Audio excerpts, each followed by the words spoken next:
어머니, 정말 계속 이러실 거예요? 며느리 수진이의 목소리가 얼음장처럼 차갑게 거실에 울려 퍼졌습니다. 저는 작은 방 문틈 사이로 그 말을 듣고 있을 뿐이었어요. 제 이름은 박영자, 올해 74입니다. 30년 동안 식당을 운영하며 나름 열심히 살았었죠. 하지만 지금은 이 집 구석에서 숨죽이며 살아가는 쓸모없는 짐짝일 뿐이에요. 남편을 잃은 지 2년이 되었어요. 가게 뺀 돈하고 현금 있는 걸로 집이라도 마련할 걸 그랬어요. 하지만 아들 민수의 결혼 자금으로, 신혼집 마련 비용으로, 사업 자금으로 모든 걸 다 쏟아부었죠. 엄마, 우리 집에서 같이 살자. 혼자 어떻게 살아? 아들의 그 말을 믿었어요. 정말 순진하게도요. 며느리 수진이는 처음부터 저를 반기지 않았어요. 결혼식 날 친딸처럼 모시겠습니다라던 그 말은 거짓이었죠. 처음엔 무시하는 정도였습니다. 제가 말을 걸면 대답도 하지 않고 제가 만든 음식은 쳐다보지도 않았죠. 어머니가 만든 거예요? 전 외식할래요. 그렇게 냉정하게 말하고는 아들을 끌고 나가버렸어요. 그날은 제가 참다 못해 아들에게 조심스럽게 말을 꺼낸 날이었어요. 민수야, 수진이가 요즘 엄마한테 좀 차갑게 대하는 것 같아서. 혹시 엄마가 뭘 잘못한 게 있니? 아들의 얼굴이 굳어지더니 한숨을 내쉬었어요. 엄마, 수진이도 스트레스가 많아. 조금만 이해해줘. 하지만 민수야, 엄마가 뭐라도 도와주려고 하면 다 거부하잖아. 손주들도 마음대로 안아보지도 못하게 하고. 그때였어요. 방문이 벌컥 열리며 수진이가 들어왔습니다. 제가 뭘 어쨌다고요, 어머니? 목소리는 조용했지만 그 안에 담긴 분노가 느껴졌어요. 아니야, 수진아. 엄마가 그냥. 아니요, 확실히 하고 넘어가죠. 어머니, 저희 부부 사이에 끼어들지 마세요. 그리고 여보, 잘 들어요. 어머니가 계속 우리 사이를 이간질하고 제 뒤에서 이러쿵저러쿵 한다면. 수진이가 저를 빤히 쳐다보며 입을 열었습니다. 저 이혼할 거예요. 그 말에 심장이 멎는 것 같았어요. 이혼하면 어머니도 당연히 나가셔야 하는 거 아시죠? 이 집은 제 명이니까요. 어머니 갈 곳 있으세요? 수진아. 어머니 선택하세요. 조용히 계시면서 저희 생활에 간섭 안 하시든지 아니면 나가시든지. 정말이지 그 순간 온몸이 얼어붙었어요. 손끝이 차가워지고 머리가 하얘졌습니다. 갈 곳이 없어요. 재산도 없고 집도 없고 의지할 곳도 없었어요. 엄마, 수진이 말이 맞아. 부부 문제에 부모가 끼어들면 안 돼. 제발 좀 참아줘. 아들마저도 며느리 편을 들었어요. 제가 낳아서 키운 제 모든 것을 쏟아부은 그 아들이요. 정말이지 그 순간부터 저는 협박에 시달리기 시작했습니다. 그날 이후로 제 삶은 지옥이 되었어요. 제게 주어진 방은 3평도 안 되는 작은 공간이었어요. 옛날 집주인이 창고로 쓰던 곳이라고 하더군요. 어머니, 밥은 식사 시간에만 나오세요. 부엌에 함부로 들어오지 마시고요. 아침 7시, 점심 12시, 저녁 6시. 정해진 시간에만 밥을 먹을 수 있었어요. 그 외 시간에 배가 고파도 참아야 했죠. 수진아, 물 좀 마시려고. 어머니, 부엌은 제 공간이에요. 냉장고 함부로 열지 마세요. 물은 방에 미리 받아가시든지. 라니요. 저는 이 집에 함께 사는 가족이 아니라 남인가요? 그날은 제가 며느리 몰래 손주 지훈이를 안아보려던 날이었어요. 8살 된 지훈이가 학교에서 돌아와 거실에서 놀고 있길래 살며시 나가서 안아주었죠. 우리 지훈이 학교 재미있었어? 응, 할머니. 오늘 미술 시간에. 그때 현관문이 열리는 소리가 들렸어요. 며느리였습니다. 수진이가 제가 지훈이를 안고 있는 모습을 보더니 얼굴이 굳어졌어요. 지훈아, 할머니한테서 떨어져. 엄마, 그런데 나는 떨어지라고 했잖아. 아이가 깜짝 놀라며 제 품에서 떨어져 나갔어요. 수진이는 지훈이를 자기 뒤로 숨기더니 저를 노려봤습니다. 어머니, 몇 번을 말씀드려야 해요? 아이들한테 함부로 손대지 말라고 했잖아요. 손주를 안아주는 게 뭐가 잘못이니, 수진아? 잘못이죠. 어머니 손에서 약 냄새 나잖아요. 아이들한테 안 좋아요. 그리고 어머니 감기 걸렸었잖아요. 아이들한테 옮으면 어떡해요? 감기는 2달 전 일이었어요. 벌써 다 나았는데도요. 앞으로 제가 허락할 때만 손주들 만나세요. 알았죠? 며느리의 눈빛이 차갑게 저를 관통했어요. 저는 고개를 끄덕일 수밖에 없었죠. 이혼하면 손주들을 영영 못 볼 수도 있으니까요. 저녁 식사 시간이었어요. 식탁에 둘러앉았지만 제 자리는 구석 끝이었죠. 며느리는 아들과 손주들 앞에 따뜻한 국과 반찬을 차려주었지만 제 앞에는 식은 밥과 먹다 남은 반찬만 덩그러니 놓여 있었어요. 수진아, 엄마 반찬은? 아들이 조심스럽게 물었어요. 어머니는 연세가 있으시니까 자극적인 음식 드시면 안 되잖아요. 그러면서 본인은 고기를 입에 가득 넣고 있더군요. 정말이지, 나는 이 집에서 사람 취급도 못 받는구나. 그렇게 생각하며 식은 밥을 한 숟가락 떴는데 목이 메어 삼켜지지가 않았어요. 밤이 되면 더 외로웠습니다. 작은 방에 혼자 누워 남편의 낡은 지갑을 쓰다듬으며 눈물을 흘렸어요. 여보, 당신이 있었다면 이렇게 되지 않았을 텐데. 내가 뭘 잘못했을까? 왜 나는 이렇게 비참하게 살아야 하지? 어느 날부터 며느리는 제 외출까지 통제하기 시작했어요. 수진아, 오늘 복지관에 가서 친구들 좀 만나고 올게. 어머니, 요즘 코로나 또 돌잖아요. 밖에 나가시면 안 돼요. 하지만 마스크 쓰고 다니면 괜찮을 텐데. 안 된다니까요. 어머니 나이에 걸리면 위험하잖아요. 그럼 저희가 병원비 내야 되는데 그거 생각하세요. 병원비, 돈 이야기만 나오면 저는 아무 말도 못했어요. 제겐 돈이 한 푼도 없었으니까요. 결국 저는 집안에 갇혀 지내게 되었어요. 친구들의 전화도 받을 수 없었죠. 며느리가 제 휴대폰을 거의 못 쓰게 만들었거든요. 어머니, 핸드폰 요금이 너무 많이 나와요. 통화는 꼭 필요할 때만 하세요. 한 달에 겨우 두세 통화만 허락되었어요. 그마저도 며느리가 누구랑 통화했는지 확인했죠. 어느 날 친한 친구 순이가 집으로 찾아왔어요. 30년 지기 친구였죠. 영자야, 연락이 안 돼서 걱정했잖아. 괜찮아? 며느리가 현관으로 나서더군요. 누구세요? 아, 영자 친구인데 너무 연락이 안 돼서. 어머니는 지금 몸이 안 좋으세요. 방문은 사양할게요. 그리고 다음부턴 미리 연락하고 오세요. 갑자기 오시면 곤란해요. 쾅, 문이 닫혔어요. 저는 방 안에서 그 소리를 들으며 주저앉았습니다. 친구마저 만날 수 없게 된 거예요. 이제 정말 아무도 없구나. 나는 완전히 혼자야. 그날 밤 저는 남편의 지갑을 꺼내 오래된 사진을 봤어요. 남편과 제가 젊었을 때 찍은 사진이었죠. 그때는 행복했어요. 돈은 없어도 사랑이 있었고 꿈이 있었어요. 여보, 나 정말 힘들어. 이렇게 사는 게 의미가 있을까? 문득 거울을 봤어요. 거기엔 늙고 초라한 할머니가 있었습니다. 한때 신나게 가게 일하던 제가 이렇게 변해버렸다니. 일주일 후였어요. 며느리가 외출하고 집에 아무도 없을 때 조심스럽게 밖으로 나갔습니다. 너무 답답해서 도저히 참을 수가 없었거든요. 아파트 단지 벤치에 앉아 숨을 깊이 들이마셨어요. 바깥 공기가 이렇게 좋은 줄 몰랐네요. 거기 혹시 701호에 사시는 분 아니세요? 뒤에서 누군가 말을 걸었어요. 돌아보니 비슷한 나이의 할머니가 서 계셨죠. 아, 네. 저는 지훈 할머니라고 합니다. 저는 도윤 할머니예요. 같은 동 3층에 살아요. 지훈 할머니, 요즘 얼굴이 많이 안 좋으신데 괜찮으세요? 그 따뜻한 목소리에 눈물이 핑 돌았어요. 얼마 만에 듣는 친절한 말인가요? 저는 괜찮습니다. 괜찮아 보이지 않은데요. 혹시 며느리분이랑?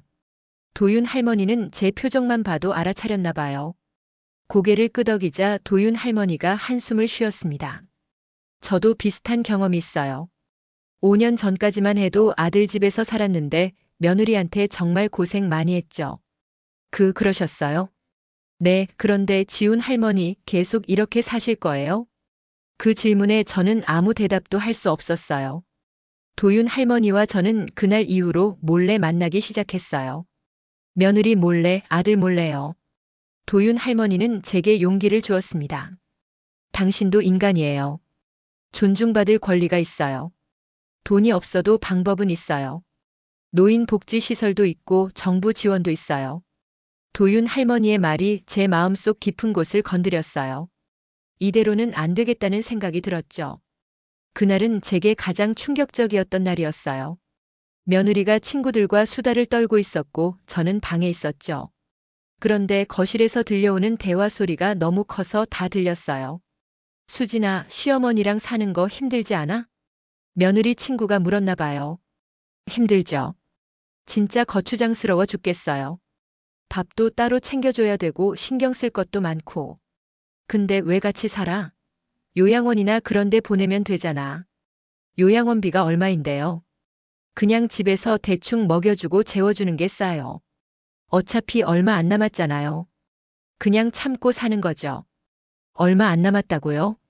저는 아직 죽지도 않았는데 벌써 제 수명을 계산하고 있었나요? 그래도 시어머니 예전에 식당 했다며? 돈 좀 있지 않아? 그 돈 신랑 사업자금에 다 들어가고 얼마 안 남은 거 남편이 관리해요. 노인네가 무슨 돈이 필요하겠어요? 그래서 지금 우리한테 붙어 사는 거예요. 붙어 산다고요? 제가 원해서 온 게 아니라 아들이 같이 살자고 한 건데요. 그때 손주 지훈이가 물었어요. 엄마, 근데 할머니는 왜 우리랑 안 놀아? 지훈아, 할머니는 쓸모없는 사람이야. 그냥 우리 집에 얹혀 사는 거야. 너는 할머니랑 놀지 마. 할머니가 왜 쓸모없어? 할머니는 돈도 없고 해주는 것도 없잖아. 그런 사람은 쓸모없는 거야. 알았지? 응, 알았어. 저는 그 순간 심장이 찢어지는 것 같았어요. 손주에게까지 제가 쓸모없는 사람이라고 가르치고 있었던 거예요. 며느리의 목소리가 다시 들렸어요. 솔직히 빨리 돌아가셨으면 좋겠어요. 그럼 이 방을 서재로 쓸 수 있을 텐데. 아, 그리고 남편이 어머니 보험 들어놨거든요. 그거라도 받으면 다행이죠. 보험금을 기다리고 있었다고요? 저는 그날 밤 잠을 한숨도 자지 못했어요. 쓸모없는 사람, 얹혀 사는 사람, 빨리 죽었으면 좋겠다. 정말이지, 이건 너무 잔인했어요. 저는 사람이에요. 감정이 있는 인간이라고요. 그때 도윤 할머니의 말이 떠올랐어요. 당신은 쓸모없는 사람이 아니에요. 당신을 쓸모없다고 만드는 사람들이 문제인 거예요. 맞아요. 저는 쓸모없는 사람이 아니에요. 이제 뭔가 해야 해. 이대로는 안 돼. 일주일 후 극심한 스트레스로 저는 집에서 쓰러졌어요. 도와줘. 누구 없어요? 작은 방 안에서 신음을 흘렸지만 아무도 오지 않았어요. 1시간쯤 지났을까요? 간신히 핸드폰을 집어 아들에게 전화를 걸었어요. 민수야. 엄마가. 수미. 엄마? 무슨 일이야? 지금 어디야? 집이야. 쓰러졌어. 병원. 전화가 끊어졌어요. 30분 후 아들이 급히 집에 도착했어요. 엄마, 왜 이렇게 됐어? 아들이 저를 부축하며 당황했지만 며느리는 현관에 서서 차갑게 말했어요. 여보, 병원 가면 돈 많이 나와요. 응급실은 비싸잖아요. 수진아, 지금 그게 중요해? 엄마가 쓰러졌다고. 그래도 병원비 생각하면. 닥쳐. 당장 차 키 가져와. 아들이 처음으로 며느리에게 소리를 질렀어요. 병원 응급실에 실려갔어요. 의사 선생님이 심각한 표정으로 말했습니다. 극심한 스트레스로 인한 협심증이에요. 더 늦었으면 위험할 뻔했습니다. 병실로 옮겨진 후 아들이 제 손을 잡고 울었어요. 엄마 미안해. 내가 엄마를 제대로 못 챙겨서. 하지만 며느리는 복도에서 전화 통화를 하고 있더군요. 병원비가 얼마래? 아이고, 돈 나갈 데가 한두 군데가 아니네. 제 생명보다 돈이 더 중요한가 봐요. 입원 3일째 되던 날 며느리가 병실에 와서 속삭였어요. 어머니, 빨리 퇴원하세요. 병원비 너무 많이 나와요. 하지만 의사 선생님이 일주일은 입원해야 한다고. 일주일이면 돈이 얼마인데요. 제가 집에서 잘 챙겨드릴 테니까 퇴원하세요. 결국 저는 3일 만에 퇴원했어요. 어머니, 앞으로 더 조심하세요. 다시 쓰러지면 저희가 감당 못해요. 나는 여기서 죽을 수도 있구나. 아무도 모르게 조용히. 퇴원 후 도윤 할머니를 다시 만났어요. 제 얘기를 들은 도윤 할머니가 제안했습니다. 증거를 남겨야 해요. 핸드폰으로 며느리가 하는 말들을 녹음하세요. 저는 처음엔 망설였어요. 하지만 더 이상 당할 수만은 없었죠. 그날부터 저는 며느리의 구박과 협박을 조심스럽게 녹음하기 시작했어요. 어머니, 정말 답답하시네요. 제가 몇 번을 말씀드려야 알아들으세요? 어머니가 계속 이러시면 저희 정말 힘들어요. 이혼하고 싶다니까요.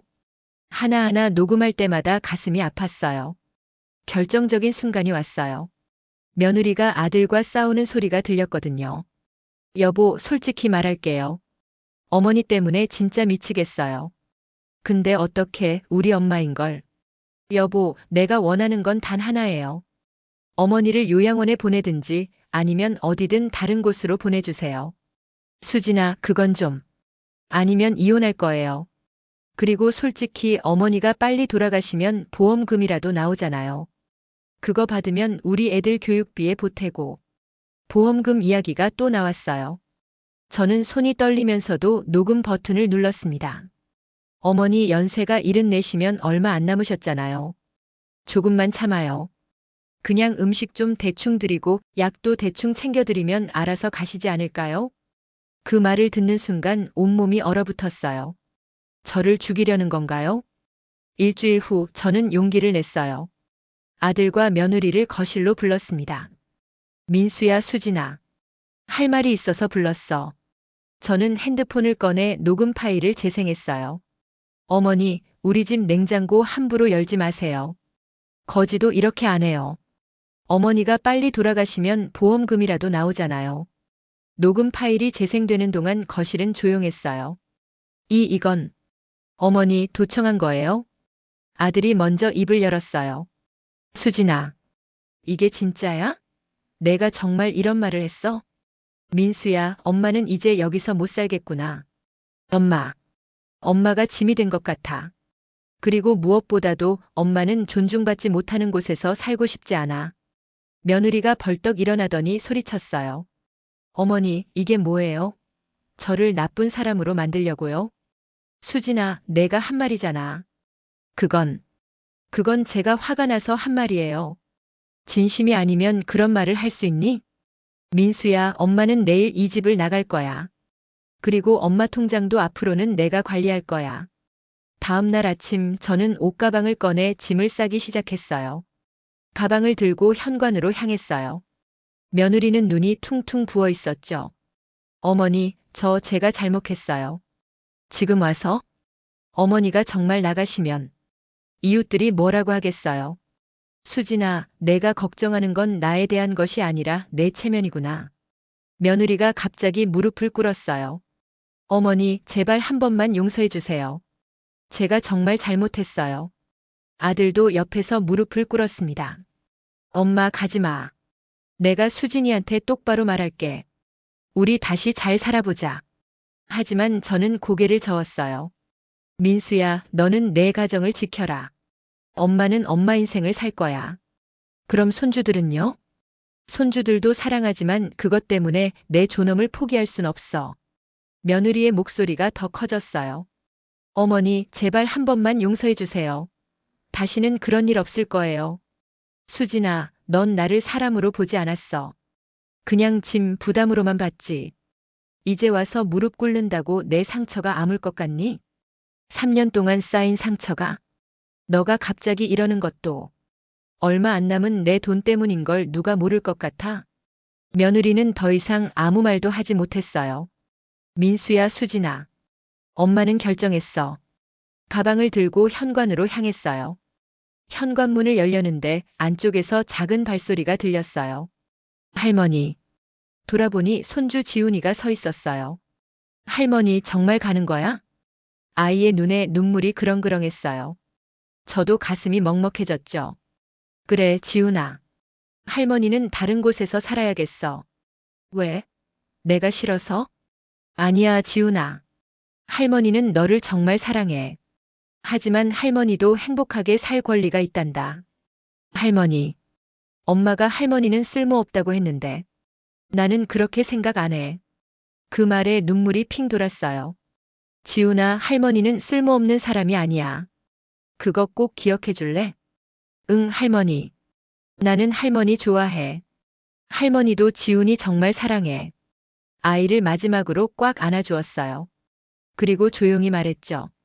그리고 지훈아, 내가 커서 어른이 되면 할머니들한테 친절하게 대해줘. 약속해. 응, 약속할게, 할머니. 아이를 놓아주고 저는 집을 나섰어요. 뒤돌아보지 않았어요. 뒤돌아보면 마음이 흔들릴 것 같았거든요. 새로운 보금자리는 노인 공동주거 시설이었어요. 작지만 깨끗한 제 방이 생겼고 비슷한 처지의 할머니들과 함께 살게 되었죠. 여기 어때요? 도윤 할머니가 옆에서 물었어요. 고마워. 자기가 아니었으면 난 정말. 아니에요. 지훈 할머니가 용기를 낸 거예요. 맞아요. 제가 용기를 낸 거예요. 이곳에서 저는 다시 살아가기 시작했어요. 복지관에서 외국인들에게 한국어를 가르치는 자원봉사를 시작했죠. 선생님 감사합니다. 선생님 덕분에 한국어 많이 늘었어요. 베트남에서 온 학생이 말했어요. 천만에요. 학생이 열심히 해서 그런 거예요.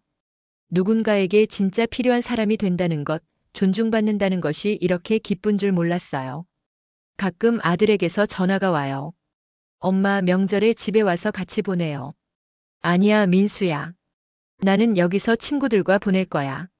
엄마. 민수야, 엄마를 걱정하지 마. 엄마는 이제 행복해. 정말이에요.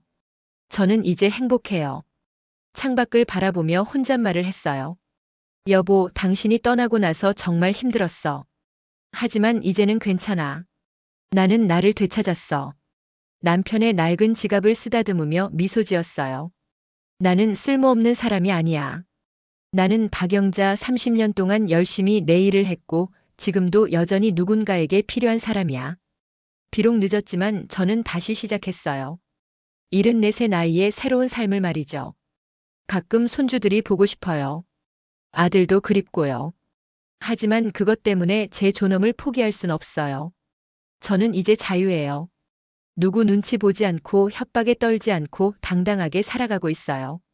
여러분, 아무리 가족이라도 한 사람의 존엄을 짓밟아서는 안 돼요. 사랑이라는 이름으로, 가족이라는 이름으로 학대를 정당화해서는 안 됩니다. 저는 74세 깨달았어요. 하지만 여러분은 더 일찍 깨달으셨으면 좋겠어요. 저는 오늘도 복지관에 나가 한국어를 가르쳐요. 학생들의 밝은 얼굴을 보면 제가 살아있다는 걸 느껴요. 여러분도 행복하세요. 그리고 기억하세요. 당신도 소중한 사람이라는 것을.